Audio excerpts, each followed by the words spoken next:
एक तरफ तो कॉर्पोरेट एडवाइजरी, मर्जर एक्विजिशन के क्षेत्र में काम करती है और दूसरी ओर हर प्रकार की लिटिगेशन और नॉन लिटिगेशन सुविधाएं प्रदान करती है। हम मुंबई में हेडक्वार्टर्ड हैं और पैन इंडिया बेसिस पे काम करते हैं। एयू कॉर्पोरेट एडवाइजरी का एक ही लक्ष्य है कि हर व्यक्ति जो विकट परिस्थिति में होता है, वो विकट परिस्थिति में होने के बावजूद भी अपने व्यापार को किस प्रकार से उस तकलीफ से बाहर निकाले और नेवर से नो के अप्रोच से काम करे। आज जो हम कुछ विषय पे बात करने वाले हैं, उसमें से एक विषय सर्वप्रथम जो मैं आपके सामने रखना चाहूंगा वो है एमएसएमई इंडस्ट्री के बारे में। भारत सरकार ने एमएसएमई का जो डेफिनेशन है, जो संयुक्त पत्र है, उसको इतना ब्रॉड कर दिया है, उसका दायरा इतना बढ़ा दिया है कि आज बहुत सारी कंपनियां उसका फायदा उठा सकती है। झारखंड राज्य में 7 लाख के ऊपर एमएसएमई कंपनियां हैं जो रजिस्टर्ड हैं, परंतु इतनी सारी कंपनियां एमएसएमई के दायरे के होने के बावजूद भी एमएसएमई में रजिस्टर्ड नहीं होने के वजह से जो फायदा एक एमएसएमई को मिलना चाहिए वो प्राप्त नहीं कर पा रही है। तो आपके प्रेस के साथियों के माध्यम से हमें हमारे झारखंड वासियों को ये अवगत कराना होगा कि वो अपने व्यापार, अपने उद्योग को एमएसएमई के अंदर रजिस्टर कराएं और जो फायदा एक एमएसएमई को मिलता है वो फायदा अपने व्यापार को प्रदान करें। अमूमन ऐसा देखा गया है कि जब कभी भी किसी का भी व्यापार तकलीफ में आ जाता है, चाहे उसके ऑपरेशनल डिफिकल्टी हो जाए या बैंक लोन का कर्जा ऊपर हो जाए, वो चुका नहीं पा रहा हो, तो वो अपने व्यापार को बंद करना और समस्याओं से दूर भागना चालू कर देता है।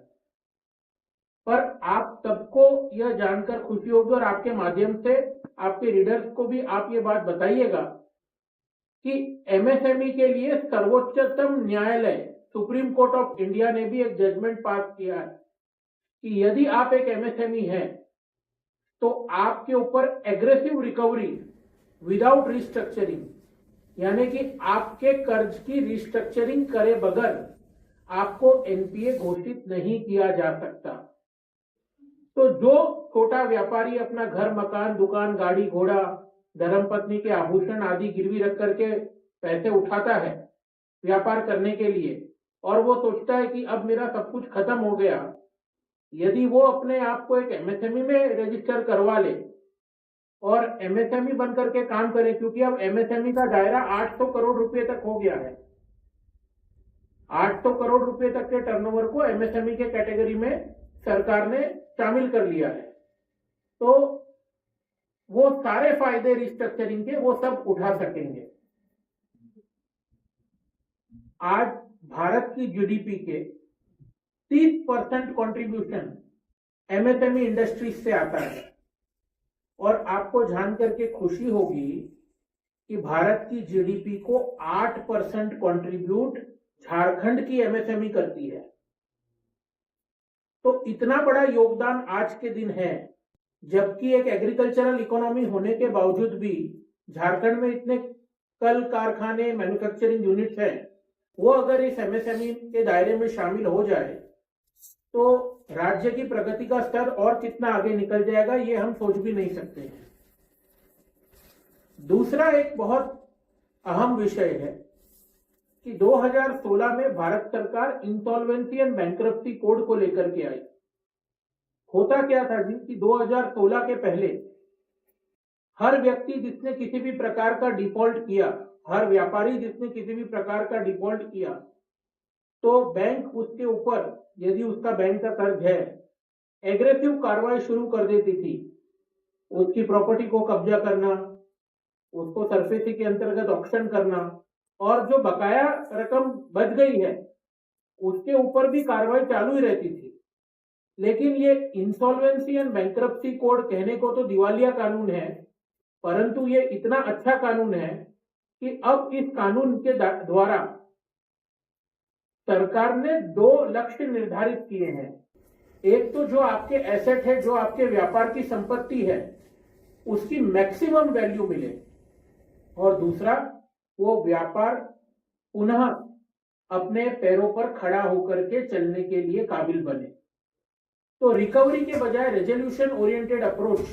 जो इंसॉल्वेंसी एंड बैंक्रप्सी कोड के कारण हुई है, इससे हर स्टेक होल्डर को, चाहे वो बैंक हो, चाहे वो व्यापारी हो, चाहे वो टैक्स एजेंसीज हो, सभी को प्राप्त हुआ। मेरा एक और सुझाव मेरे क्लाइंट्स को कह लो या मेरे सुनने वालों को कह लो रहता है कि हम अक्सर सोचते हैं कि समस्या हमसे बड़ी हो गई है, पर हमें हमेशा यही सोचना है कि हम समस्या से कितने बड़े हैं, क्योंकि जो 2013 का कंपनीज एक्ट का कानून है, उसमें भी सेक्शन 230, 232 के माध्यम से इतनी सारी इंटरनल और इंटरलिंक परियोजनाएं